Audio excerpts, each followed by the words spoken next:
In this episode, we talk with Scott Turman, founder and CEO of BrightRay Publishing, and Greg Moser, founder and CEO of ShipCalm. We compare how they're building custom AI agents, managing memory, and creating tools to speed up real work. The conversation covers what's working, where things break, and how security and context limit what you can safely do.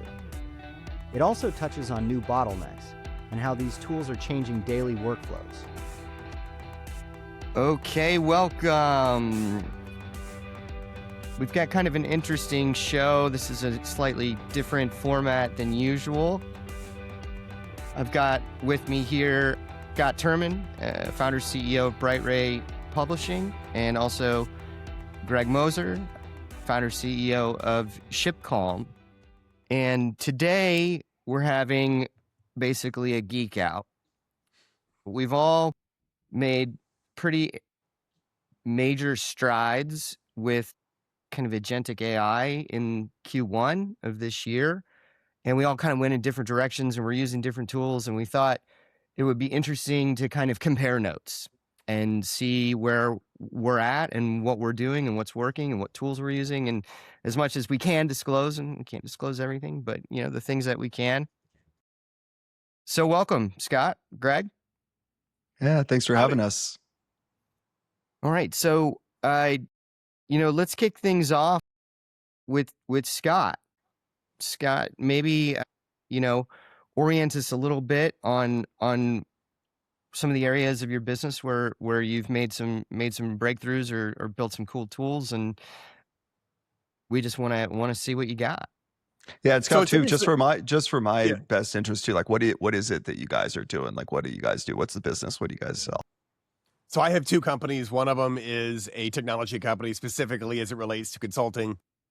Over the last 16 years, we built systems that are, typically highly secure and dangerous, meaning that they deal with data that if got out could ruin the company.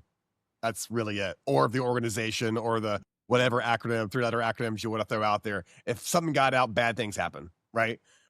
So a lot of the systems we built are, FIPS type stuff. They're all, very internalized, very not really for the public. And then, a couple of years ago, we started writing other type tools, type stuff, large, giant data sets, billions of rows kind of thing. And then the last 6 months, I don't think any of my guys have written a single line of code in 6 months.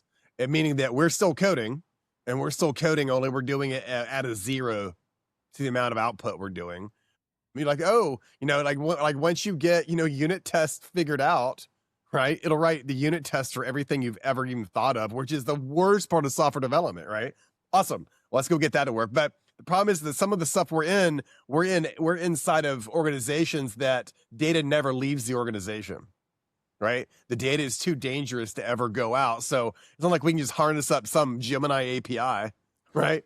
Or like ChatGPT, and you have that API get called, tokenized, sent back out, obviously saved and probably trained on later, right? And then brought back and on and on.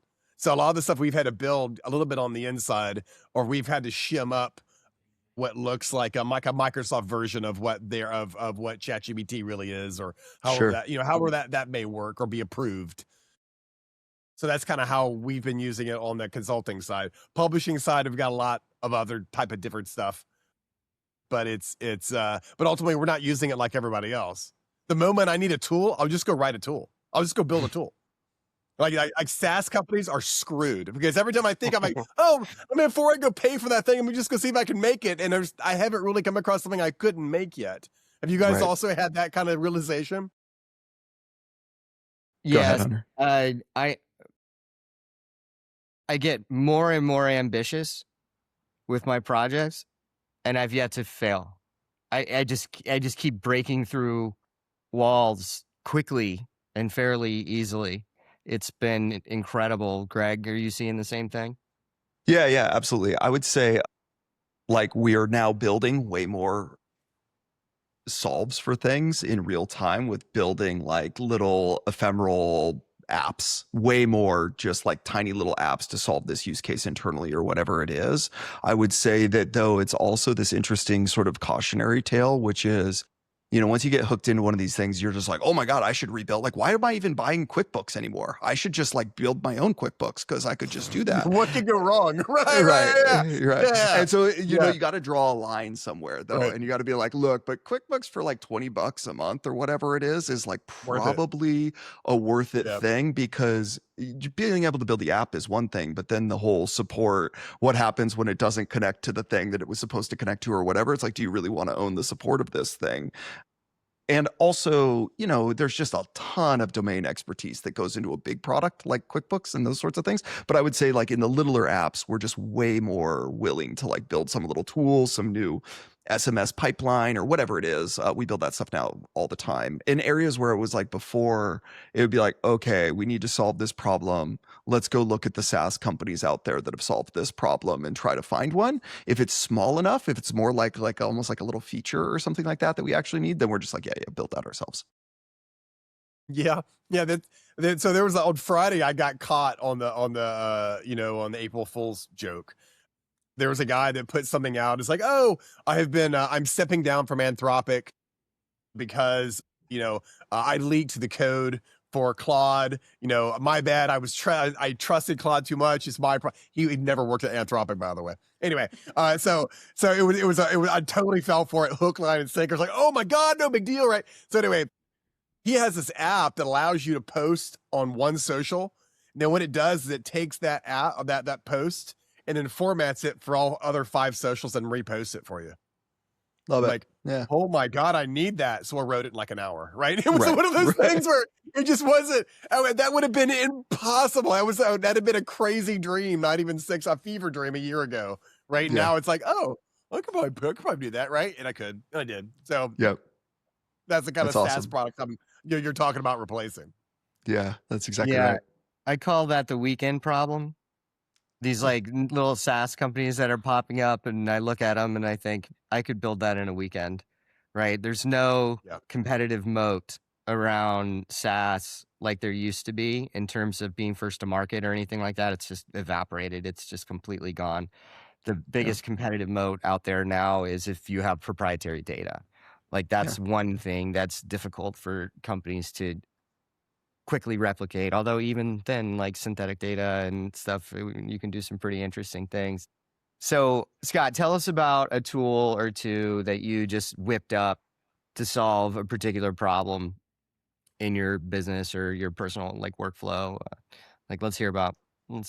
So I know, my slowest part of interacting with, let's say, Google Anti-Gravity and maybe talking to Claude command line or whatever was just that, like, either they have this kind of speech, like some of them have speech to text. I don't think Claude does sometimes. I think Gemini does sometimes. It's just, the problem is it doesn't move as fast as my brain does, because it's going back to an API somewhere out in the cloud, and the latency is 3 to 5 seconds, and I'm ready to put my fist through a screen at that late. I need it less than a second, right?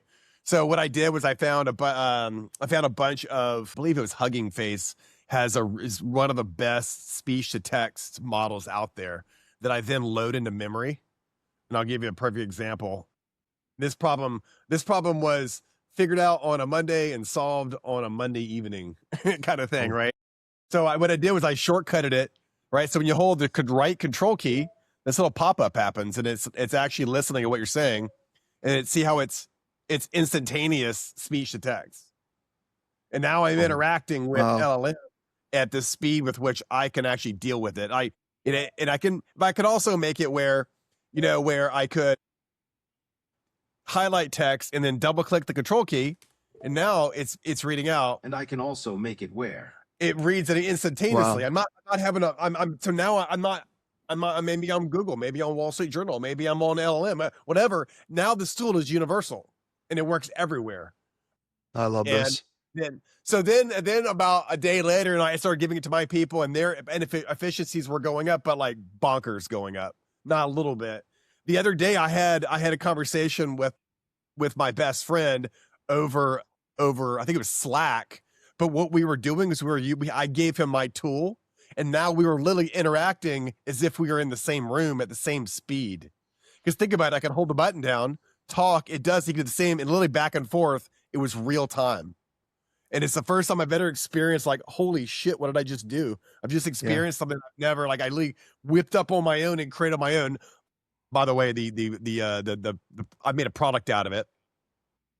When about 3 days, tigertalk.com will be live, and you can also get it for $25 a year. I love it. But what's interesting is that it went from 0 to done in like a day. Like really worked, really stable. You can now select what voices you want and bonkers, right? And it was like that. Right. So that was one of the making a product and making it live and putting on the stride, one thing, right? So, but along the way, that the biggest takeaway was that context gets lost all the time by Gemini and by Claude. Now, if you make a context.md, and as far as your part of your instructions, you tell it to always update the context to context.md, you'll never lose context ever again.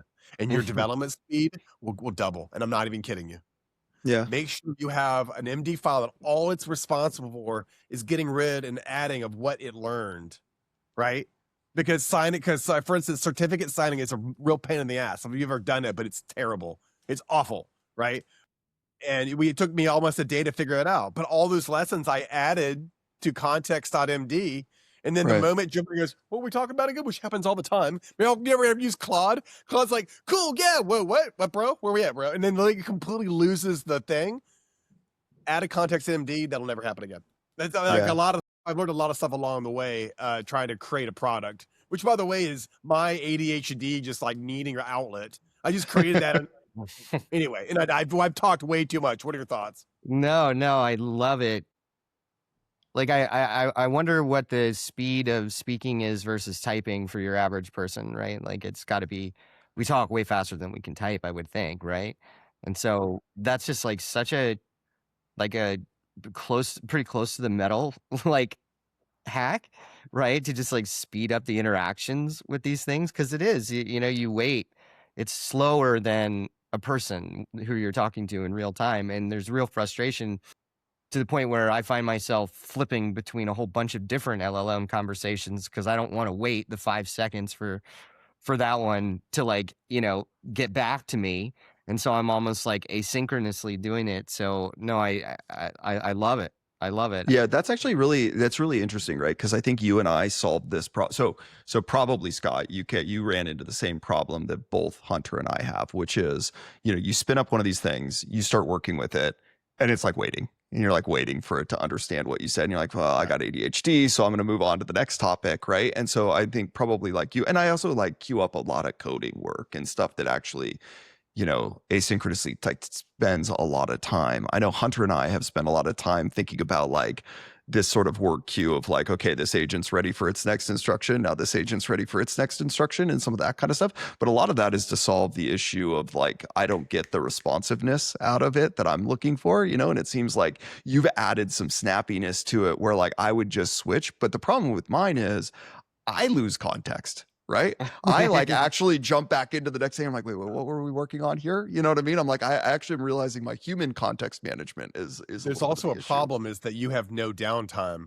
If you have 7 agents spun up and you're waiting for each one of them to come back, there's no time to get coffee. And the problem, and you don't ever, you're literally 90% CPU utilization in your brain, but for correct 12 hours a day. And it's wearing on me. I feel like I've aged a little bit. We need to like talk about this, by the way. Like this is a psychological human phenomena that's happening to all of us that have gone down the rabbit hole, and we have seen a new universe. It's like and you're like, I feel guilty if I don't keep my agents busy and I'm staying up till 4 o'clock in the morning. And it's not just the 3 of us, right? Like this is a commonly talked about thing right now, which is like, hey, wait a minute, how do you create healthy boundaries with you and your AI agent? Because it's so intoxicating and addicting and all of I'm getting these dopamine hits and I'm just like, I gotta keep going. You know what I mean? And if you add obsessive compulsive, to high functioning autism. Yeah. It's a freaking disaster. It's a disaster because now I'm waking up at 4 a.m. like, I have to constantly, I'm running to my computer to get the dopamine hit. And it's just 90% CPU utilization of my brain for the entire day. I'm losing words all the time. I'm literally forgetting words. AI brain's real. Yeah, it is real. I've got the same thing going on. I'm dreaming about this. It isn't literally. I wake up and I'm like in a conversation with like an LLM in my brain.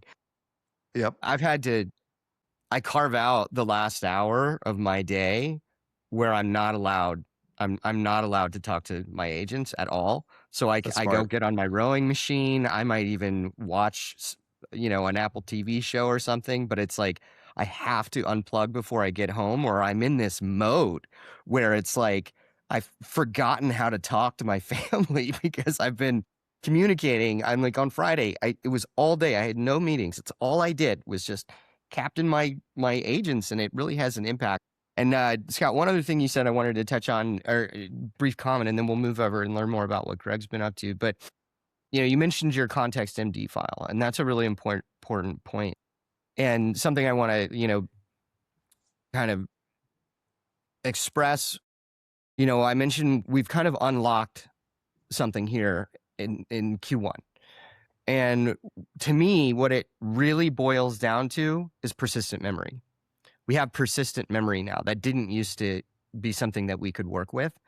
And because of that, it's unlocked a bunch of stuff that previously you would just run out of context window, right? You would just fill up your context window before you were actually able to accomplish something. But now that we have persistent memory, which may be a context MD file, it may be a set of files that you can kind of bring back in, that has been what has taken us to the next level. If I had to put my finger on one thing, that it's the memory piece of it.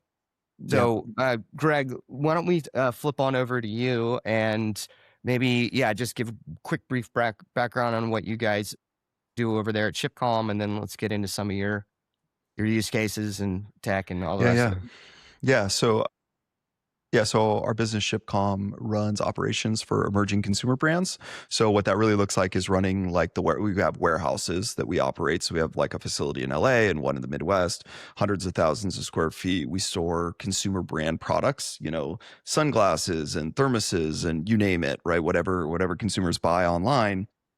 We'll store those products for the brand owner. And when orders come in on the internet, we ship them out. We also run like the call centers for these brands. We do inventory planning, supply chain management. It's a very highly transactional business. Every day we're shipping tens of thousands of orders out the door, lots of data moving around, all of that sort of stuff. Everything needed to be done 5 minutes ago. So it's very fast paced and it's complicated. Like a lot of things can go wrong. It's easy for things to go wrong. It's very robust, complicated operations. So in many ways, AI is like a natural fit for what we do, right? In helping our humans be better. Yeah, we've been deep into this AI world now for a couple of years, the generative side of things. I would say that, you touched on something really interesting, which was the memory. So there's kind of, in my world, there's almost like three big things that have happened for me, right? And the very first one was, Scott, what you described, which was like, I can build a tool so fast now, right? And that happened to me like last August. It was sort of like agentic loops showed up and Cursor and like the anti-gravity that came out after it, and all of these things sort of showed up.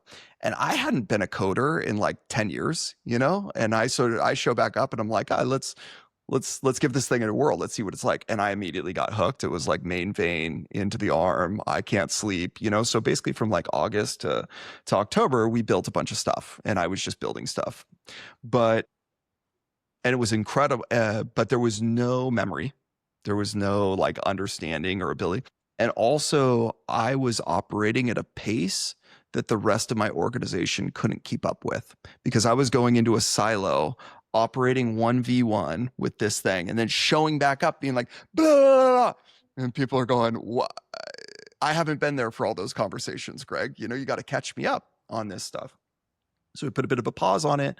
And then we were looking to solve basically these two issues, right? Like the shareability and the memory kind of issue of this sort of stuff. And then when OpenClaw came out, I was an early adopter of, hey, let me spin one of these things up and see what it is. Right. And I think that was one of the first, really good memory pieces. But we were kind of like, look, but this doesn't work it's meant to be a 1v1 personal assistant. OpenClaw is. It's not designed to be a organizational level coworker. And so we've built platform that sort of focuses on some of the concepts of OpenClaw, but makes it more coworker as opposed to whatever. And when you make it a coworker, it solves this sort of social problem for us. So I'll just give you guys, I can share my screen. I'll give you one quick example of this. So Scott, you were talking about how, you're there interacting with the agent doing this. I was recently working, I'll share my screen here. I do pitch decks. ShipCalm is a backed company, right? So we constantly having to put together pitch decks. And so the way that we use it now, or the way that we use the LLM now, is in a very social structure. So we'll put like a bunch of people into a Slack channel or a Teams channel or Google Chat or whatever, and we're now doing all of our work here in this channel. And this was an interesting thing where we needed to come up with a pitch deck sort of quickly, right? And the way that we did this was the three of us got on a call, we talked about the story arc and recorded it and transcribed it, and then literally just dropped the transcribe into this social chat, and it pumps out kind of the V1 of this whole thing. So we pumped it in, we started having some conversations over this, and then immediately we came back in here. We gave it some background, some more data it could get. And by the way, I didn't have all of this data. So like at the beginning, I come in here and I start giving it some of my wants and needs.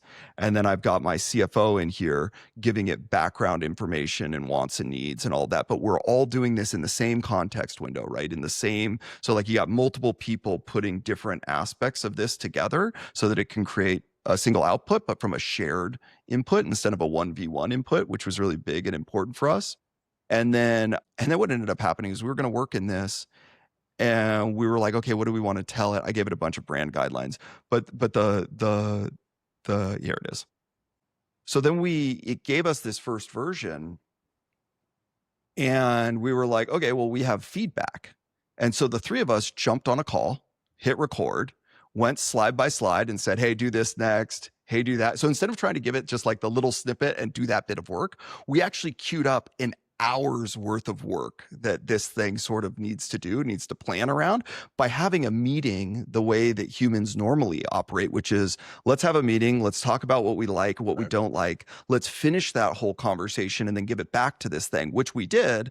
And then it just managed all of that to get to the final output that we were looking for, right? So that was like a whole new way of working where it was shocking to us because, and this is one of thousands of examples I have now, but what's really cool about it is, so I've worked on a zillion pitch decks. Somebody ends up working for like 10 hours on it. They worked on a weekend, they come in, they have all this attachment to slide 7 because slide 7 took them like 4.5 hours to build the chart or whatever it is. Right. And then you come into this conversation where you're like, hey, blah, blah, blah. And the guy who did slide 7 is like, we have to have, even if it's a crap slide, right? Like we have to have slide 7 because I put all this energy into it.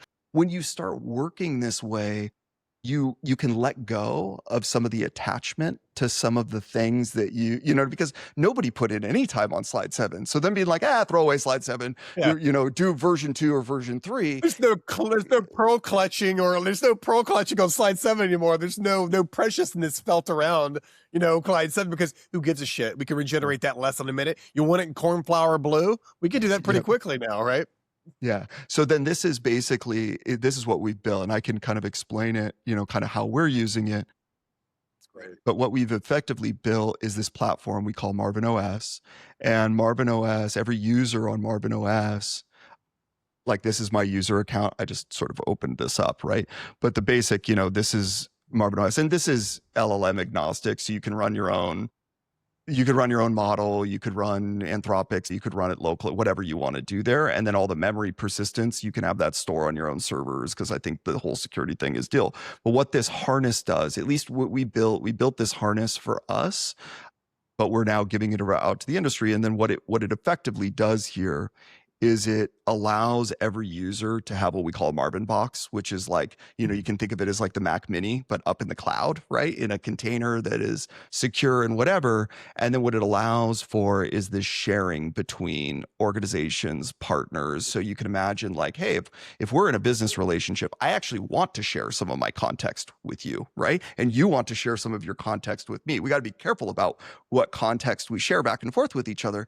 But as multiple people in an organization come together to share context, and when multiple organizations come together to work on something and can share context, it's really, really powerful, right? Because this is the whole memory sort of thing that you talked about, Hunter, before being such an important thing. Things just go way, way, way, way faster, right? And this gives sort of organizations the ability to secure this thing, say who gets permissions to do what things. The LLMs never get your API keys and secrets. They stay kind of like up a level out of the LLM. So it's, so that administrators can come in and say, hey, it can do these things, it can't do those things. And you can sort of like drive those settings down into your organization. And it's sort of like, how do we deploy things that are as powerful as an OpenClaw, but as constrained as you would expect from like an enterprise application that allows this fine grained control? And it's leveled up our fundamental work in a crazy, crazy way.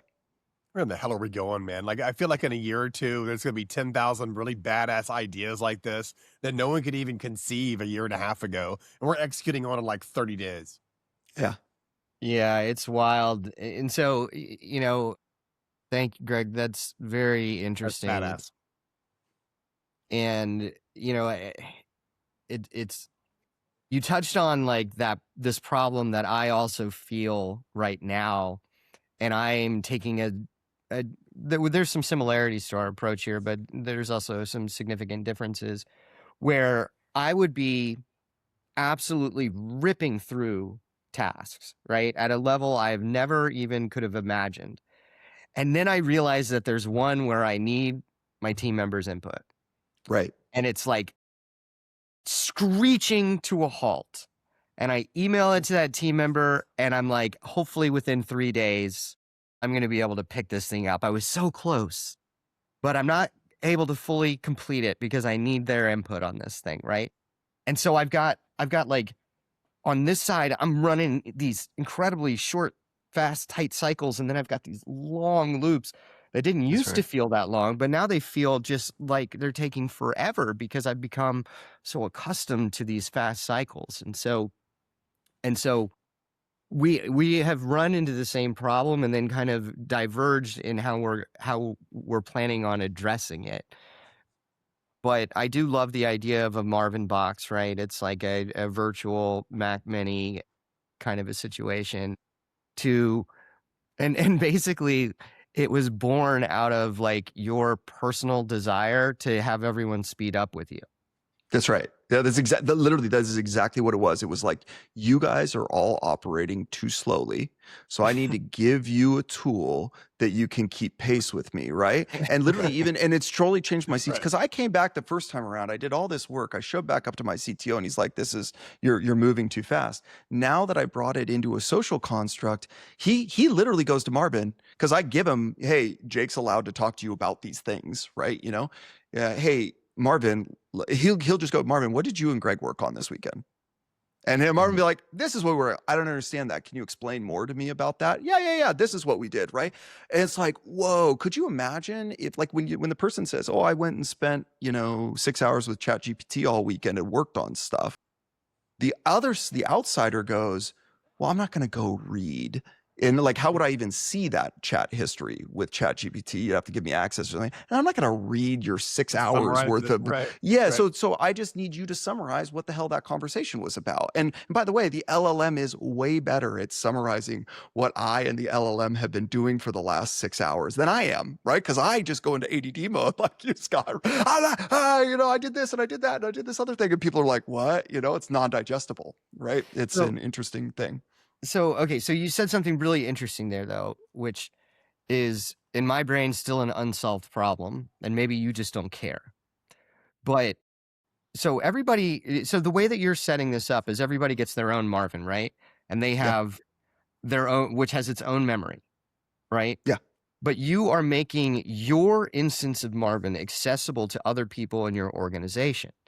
No. How do So you- what it does, yeah. So Yeah. let me explain, because I think I know where this question is Yeah, going. you do.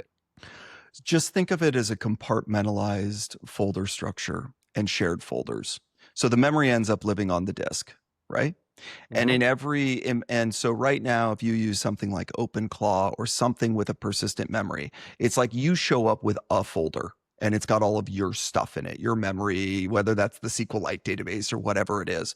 Now just imagine if when you show up to a conversation, you brought 3 or 4 folders with you, right? One folder is just for this context, just for the conversation. When we're having this conversation, it's in this folder. If I go anywhere else, since I was in this conversation on this day, I always have access to this conversation that I had with these coworkers, right? And so that conversation folder is there forever, right? I have things where I go, this is memory that I want my whole organization to go. No. So I promote it into, like, you could think like the ShipCom level folder, where you're like, hey, this is just a truth about ShipCom that I want everybody in my organization to know. So it's more like when Jake shows up, he gets this sort of public facing version of the work that I've been doing. Does that sort of make sense? It does. Follow up. Are you enforcing that at the code level or at rules for your LLM? Code level. Code level. It's the way the folders get created and mapped and mounted to the sandbox, basically to the Marvin box. It's like, hey, I'm going to attach, it's like I'm giving you little slivers of brain, you know what I mean? And you can think of them like little blades. And it's like, well, in this session with this person, you need the blade of, like, you're on our software development team. So like you need that blade of information and context and understanding that you have access to. Okay. Yeah. And so that's an important point for people that are listening right now, which is that you cannot trust the LLMs to follow just guidelines that you're providing them. That kind of thing, which is dangerous, it needs to be enforced at the ones and zeros, right? At the code level programmatically. It cannot be, we cannot rely on the judgment of our LLMs to enforce rules. It could lose its mind. You won't even know it. Well, we actually, so it's a really great point, right? And we actually allow both, I guess, is the short answer to this. So we define them as like deterministic rules, right? Written in code. Like we never give a Marvin box API keys. It's not allowed to have those things because that's too dangerous. That's enforced with code.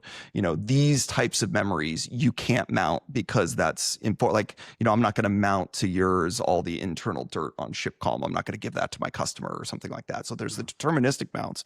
But even within the more, it's interesting because in order to get high power, you actually want high information sharing. And there is a lot of things that you sort of want to happen. And so we're actually walking this delicate line where we're using a combination of the deterministic and then what we call guardrails, right? Which is sort of like, we're going to try and encourage it not to do this. But if you really wanted the information, you could probably get there and you could probably get it, right?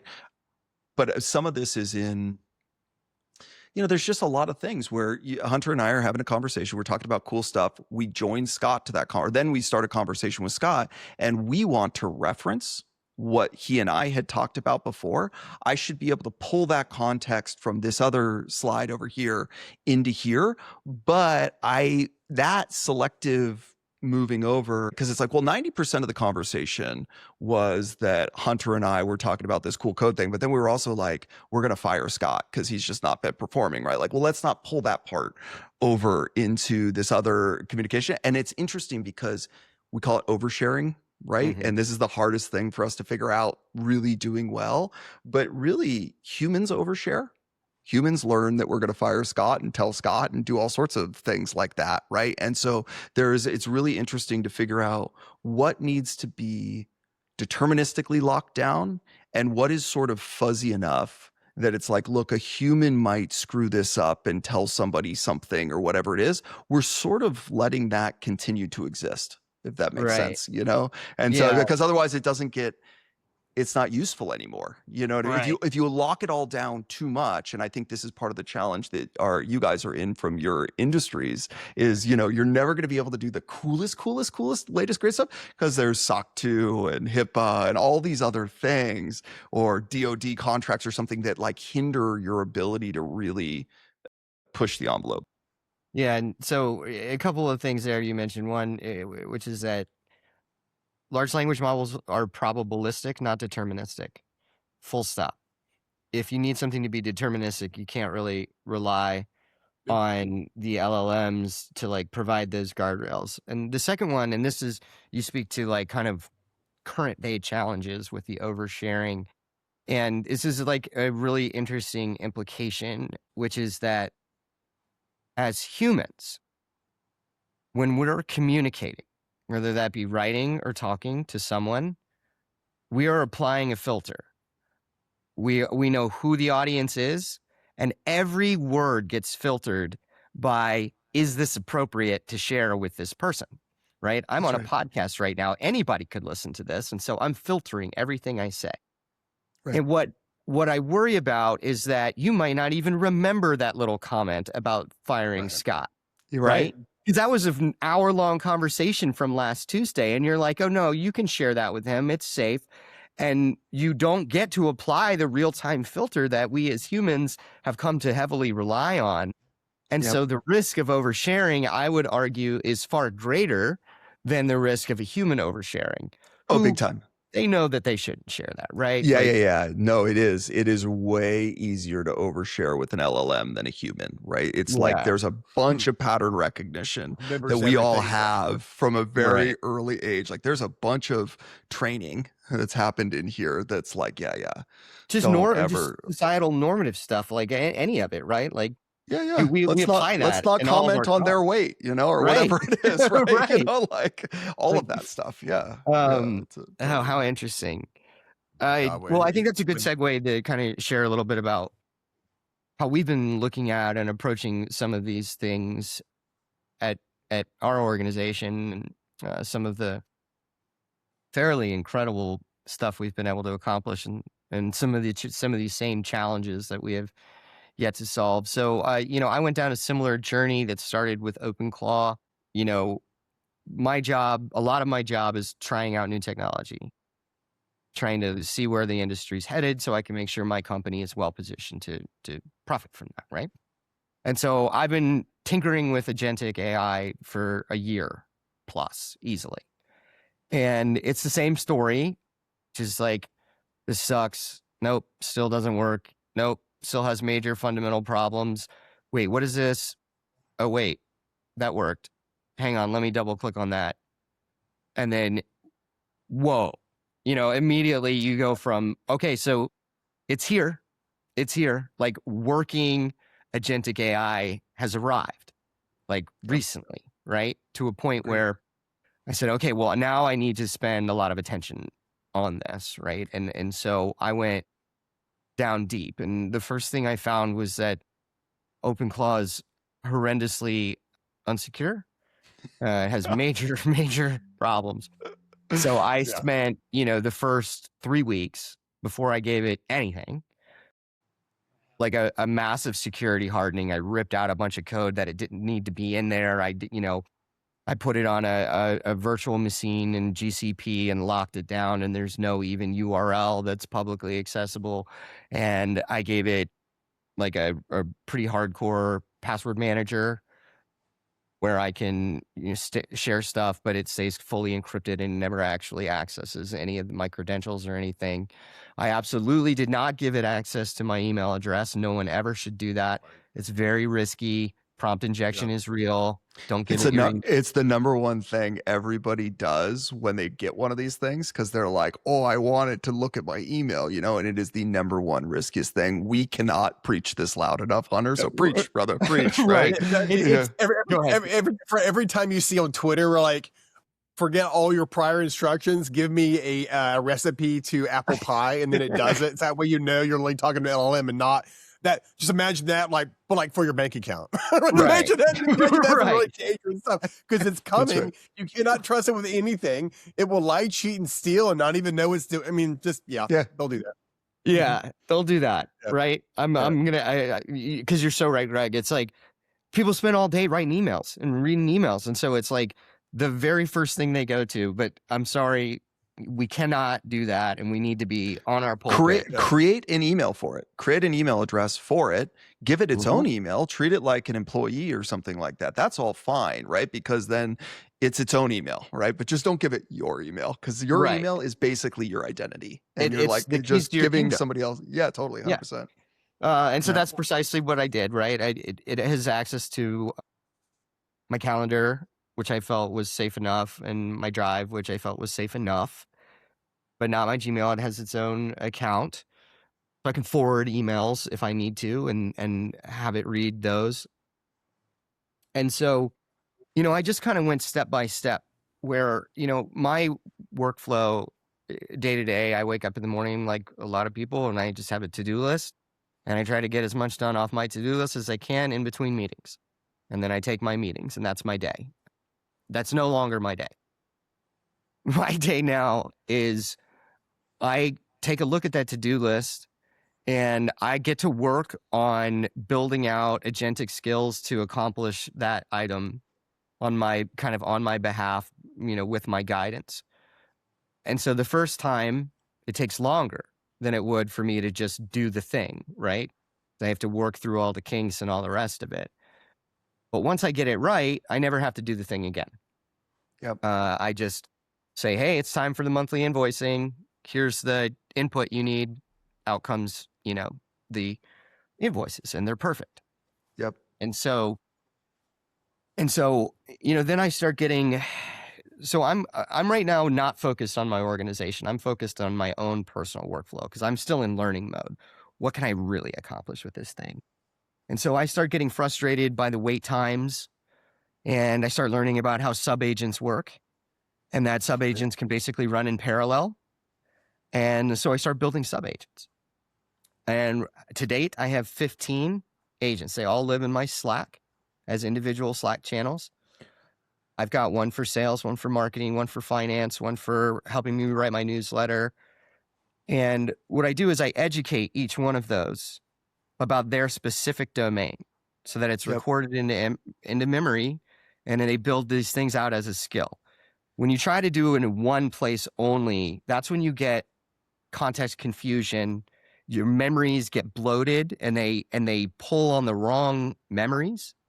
Yep. But if you can keep them very contained, they can do a really great job at a narrow set of skills, right? Yep. And so that's exactly right. Yeah. And so, I've been building that out. And I mean, some of my accomplishments, like on the finance side, I used to do like some reconciliations and checking over, invoices and stuff like that. I'm probably saved 5 hours a month on that alone, where I just have to look at the output and double check that it's correct. I've got some really interesting marketing campaigns spun up that's doing like social listening.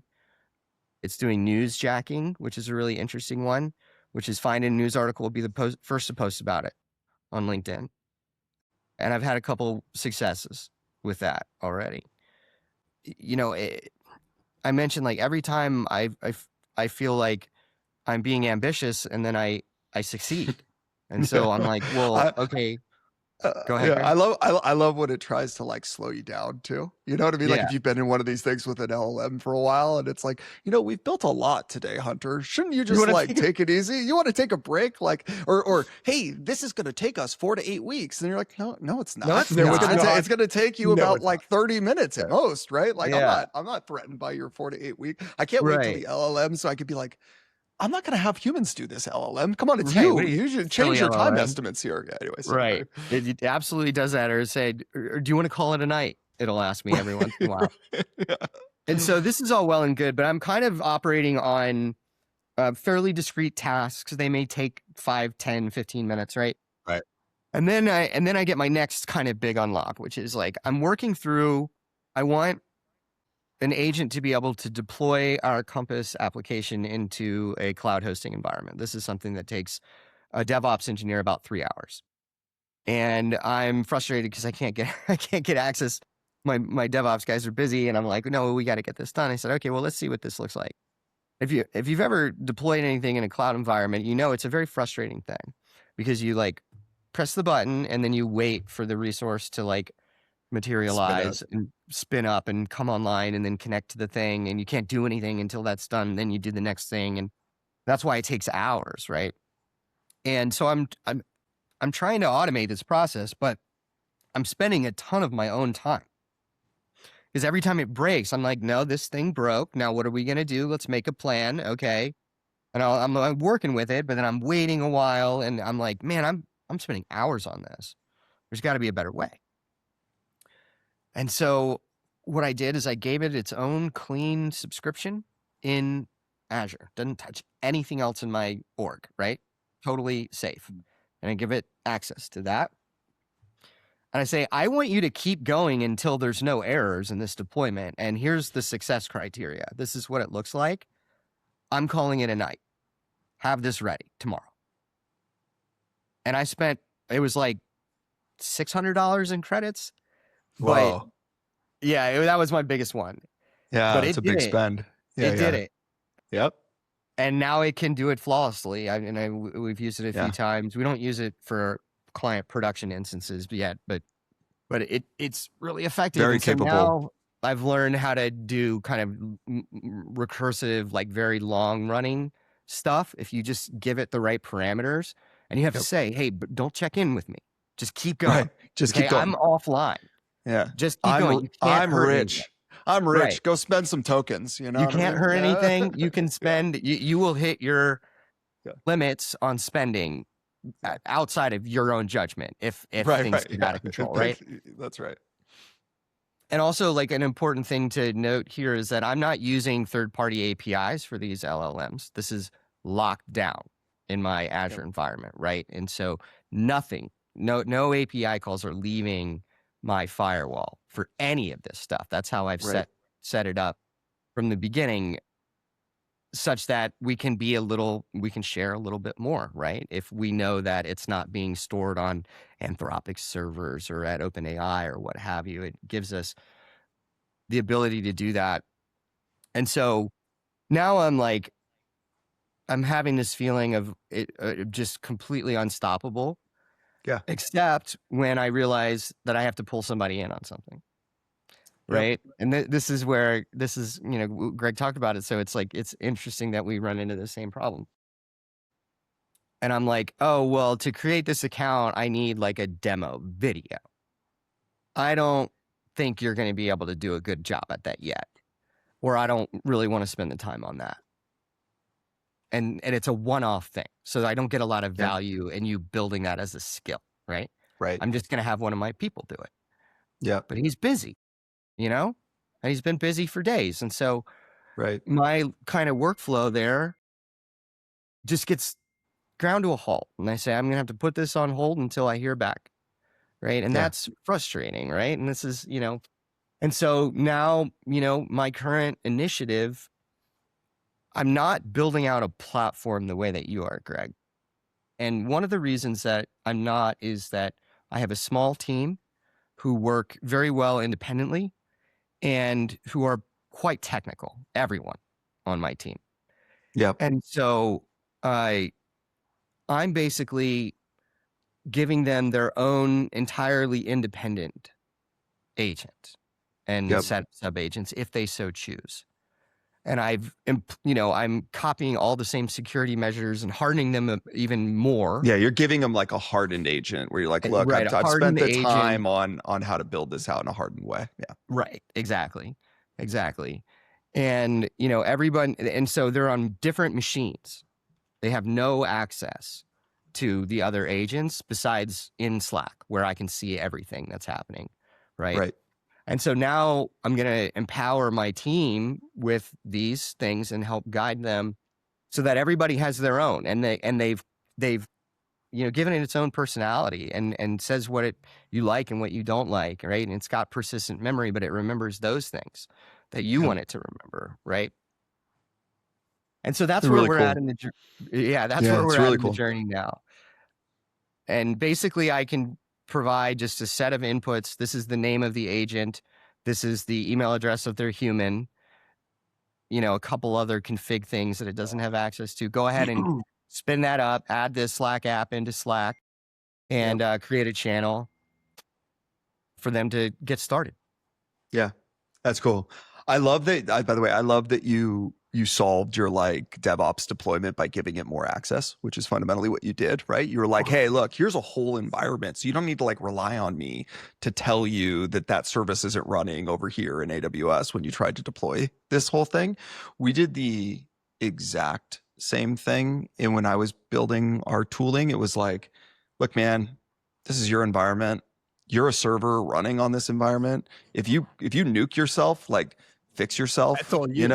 Yeah, that's on you. You have access to your own. If you run out of memory, grant yourself some more memory. You know what I mean? If you run out of compute, if we don't have enough RAM on you, give yourself. I mean, literally, my guy does a daily check-in on his like own compute performance statistics because he has access to his Google Cloud that he's running on, and he's like tuning himself. He's like, oh wait a minute, I need some more RAM today. I got a big workload I got to work on, right?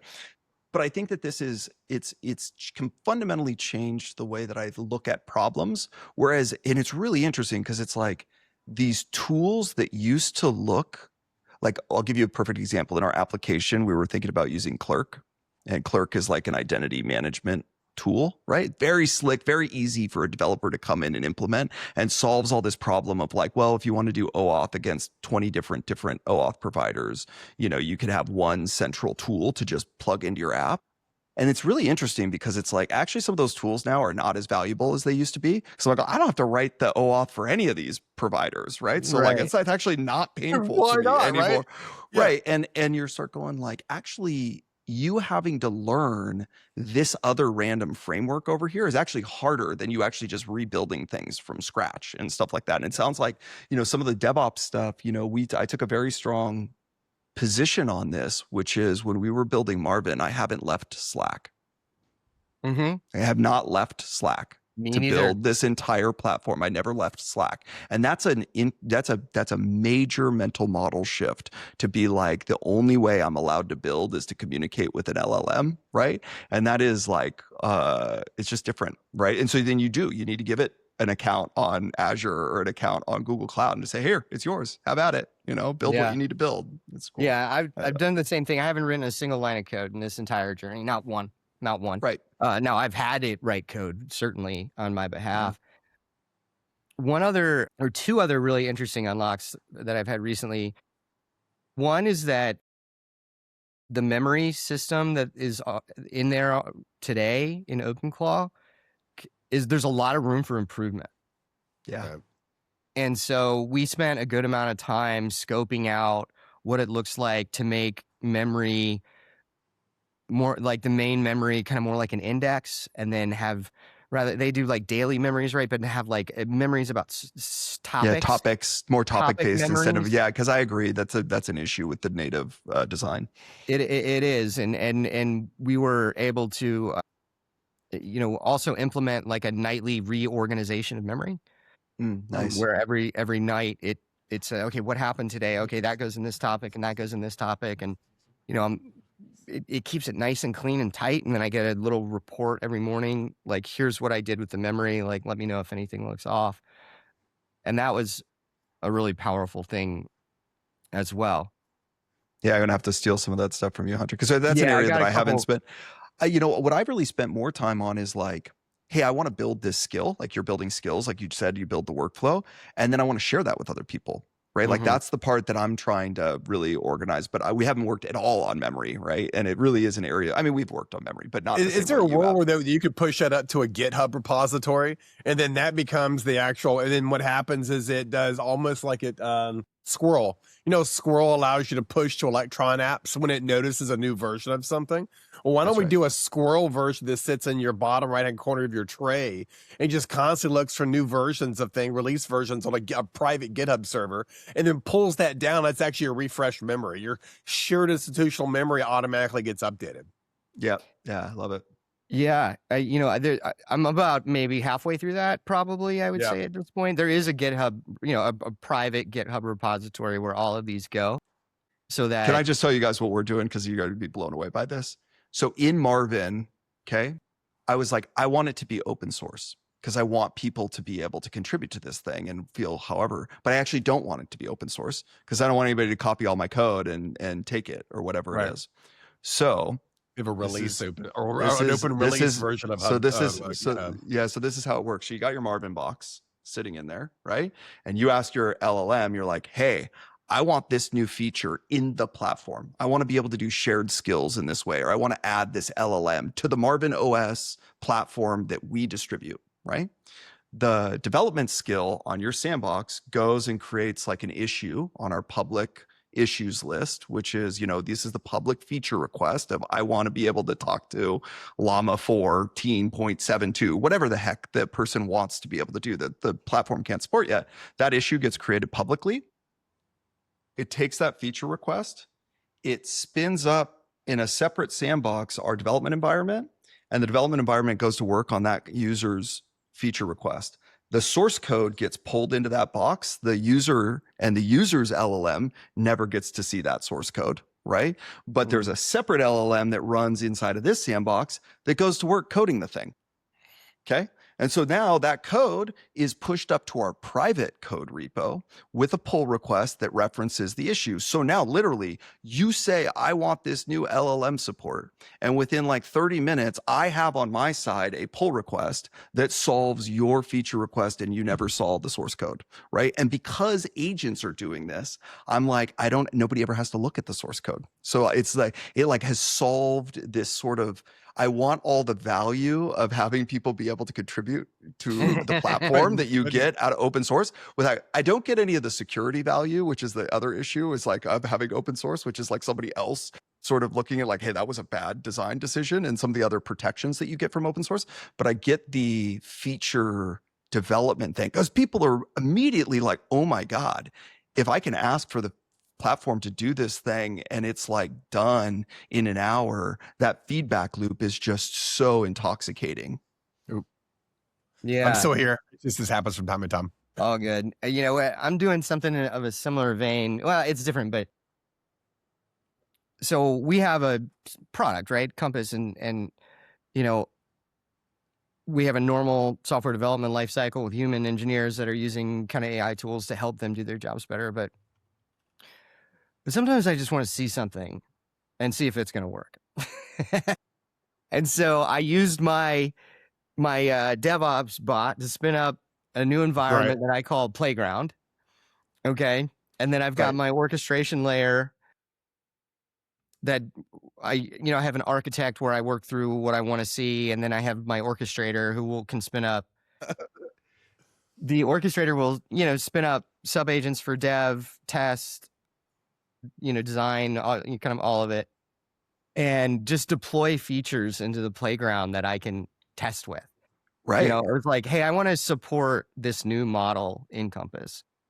Let's work on a spec together. Okay, go build this, deploy it, and let me know when it's ready.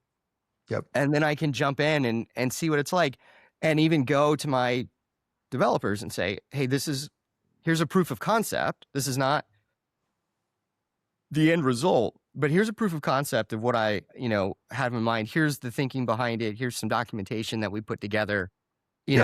Let's build this thing the right way. And man, it's so powerful. Like my playground version of Compass is like fully agentic, like, can do all this stuff. And it's really, it's changed what it means to like have a POC, basically. But now, okay, so here's the new bottlenecks, right? So let's talk about the new bottlenecks because they're changing and they're changing rapidly. And I've been hitting these bottlenecks time and time again, and it's super fascinating because it really makes you rethink the way that you're thinking about an engineering team. Old school, it's like, I got a product owner or a product manager, and one product owner or product manager can keep 8 to 12 engineers busy.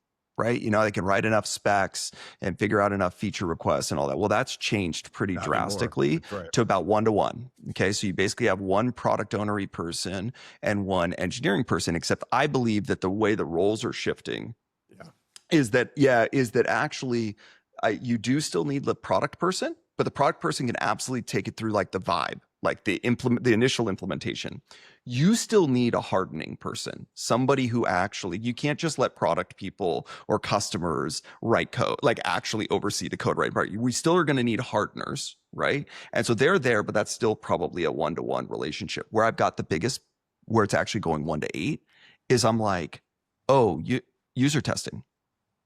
Actually, the thing that is now taking the most amount of time is QA. I actually need my QA team to like 8x to be able to get through the throughput. That's actually where it is, because I want a human in there clicking through the thing, because it's lovely to have all the automated test case and the end-to-end tests and whatever it is, but there's still always going to be that need for a human to be like, did this piece of software break here, there, or whatever it is. Be careful of the automation, because sometimes automation is like, oh, well, I couldn't get it to work on the front end. No big deal. I'll just mess with the JavaScript to get that to work. Yeah. It's not really testing it. It's actually like poking and prodding around, like doing injection. You're like, what did you do to make this work? It's not what you did. There's a fair amount of unit tests that are like, if 1 = 1, and you're like, that was an unnecessary unit test, you know? So I've ran into this exact thing, and you know, I failed to mention one thing about my setup that sounds like is maybe unique, which is that my agents have a laptop. It's in my office. Right. And so when it does all that, well, the code is here and the back end looks right and this and that and whatever, and you know, it does all that. But then I would get it, and I would be like, no, there's like significant UX problems with this. Like that button doesn't even work. Yeah, right. Yeah, this is a blank screen. Oh, sorry, boss. I forgot to close off that semicolon in the TypeScript thing or whatever it is. And you're like, oh, now the whole screen's there or whatever. And so what I have it do is run all the tests just straight through the laptop with screenshots of everything. It takes a really long time because that's slow. Yeah. But it can actually go and click the things and do that without even access to the code. And that's cleared up a good amount of what you're talking about. Not everything, but it really has helped a lot to like emulate a person actually using and clicking through this thing. Yeah, and there's always like that part of it, which is just like technically doesn't work, but there's always going to be the need for like, hey, I'm going to watch you use my tool. And like, are you finding the button? Like the way I design, like the user experience testing, the usability testing, all of that stuff, right? Like when you can ship features this fast, you know, what ends up being the bottleneck is like, is it quality that is going out, right? And you know, quality is such a subjective thing, right? That is, yeah, it's a thing. But literally, like, I think, you know, for a while it was like, oh, we're all going to have to monitor pull requests. But like, I can't even review all the code in the pull. Like, I have to rely on automation to review the pull requests and all that kind of stuff. Because there's just like one agent could write more code in a single day than like 10 people could review pull requests. We need a different concept than pull requests. We honestly Git has got to go figure it out with the drawing board, because pull requests are for humans. And if humans are no longer writing the code, the pull request can't possibly be reviewed by humans. Just they can't. Yeah, but by the way, Hunter, since you own a software development organization and this is your business model, $100 million idea, heard it here first, right? But I believe that you could go out and market this tomorrow and you would have just about everybody in the planet doing it, which is vibe code hardening. Your business model is just you go vibe code however you want to vibe code. Our shop is the hardening shop. That's what we do. We don't fight it. We're not like vibe coding's bad. We just harden vibe coded stuff. You know what? Yeah, let me share a screen with you real quick. Yeah, I've already got a company that does this. Right. So, this is the business everybody's right an here. AI developer until production environment crashes. It's not just hardening, it's operationalizing. Hardening is like this 100-year-old make an absolute fortune doing this, because everybody like, oh yeah, I made this awesome app. Like, awesome. Does it scale? Can more than 7 people use it? Right. Exactly. The answer is no, it can't. No, I mean, so I had this experience last week. One of my friends, you know, he's a real estate developer and he's building this new 200-unit building in downtown San Diego. And he has basically spent like a month with, you know, Claude or somebody building a whole property management app and tenant portal thing. And it's beautiful. It's exactly what he wants. And I'm like, where's this application hosted? And he's like, Supabase. And I'm like, okay, that is a part of what you've built. You know what I mean? And he's literally ready to like use it with his tenants, and he doesn't know where. And he came to me because he's like, now I'm kind of a little effed here because I've actually put like a month of, product work into this thing. And he's going like, was all that product work for naught, because I can't actually then elevate it from, the product side of this to the actual sustainable application side of this. Operationalizing. Yeah. And actually make sure that like, where the passwords are to the servers and like what it does and doesn't do. You know what I mean? Like all of that, as somebody needs to, well, Hunter, you looked at this stuff, right? With him, that it was like, a thing, right? Yeah. So anyway, it's I did. Making all the lines come true is not easy, right? No. Physically making something more. And by the way, Supabase is just fine. When you're talking about you're trying to get first off the ground, but one day you might need to go to Cosmo or need to go somewhere a little bit bigger. And by the way, OpenClaw may just go like spin up. I mean, what is that with the elastic beanstalk? What is that, like $3 billion an hour? Right? You got to be careful what you give it access to. So, that's for sure. Yeah, there's definitely a consulting gig forever for operationalizing these apps that have been kind of that have been vibed out for sure. Vibed out, yeah. And like, I don't think that that's going to go away. Look, founders, CEOs, we all want to go in and we all want to vibe stuff and we want to get it to a proof of concept as fast as possible. Things are going to get closer and closer to feeling and looking production ready. And so the need for like a seamless handoff to real hardening is only going to go up. That's a great way of putting it. It's happening right now. Like literally, it's beautiful apps and like, oh my God, OAuth 2 and oh yeah, just go to Google and copy over your key and it's just going to work great. Like, where are you storing the key? We're just going to put that in Git or like unless you know any better, you're hacked in like an hour. And now add AI hacking and it's like 5 minutes. That's right. Yeah. Don't even let Mythos get involved in that one. Yeah, that is coming. Yeah. All right. Well, we could do this for another 2 hours. We'll do it again easily, next week. But we actually want people to listen to it. So maybe we'll just kind of have like a regular, like quarterly check-in on this kind of thing. But to wrap up, Scott, Greg, this was everything I hoped it would be and more. Very informative. A lot of sharing, a lot of learning here. Many thanks to you both. Yeah. Thanks for having us. It was a lot of fun, Hunter. We'll have to do it again for sure. All right. Let's take care.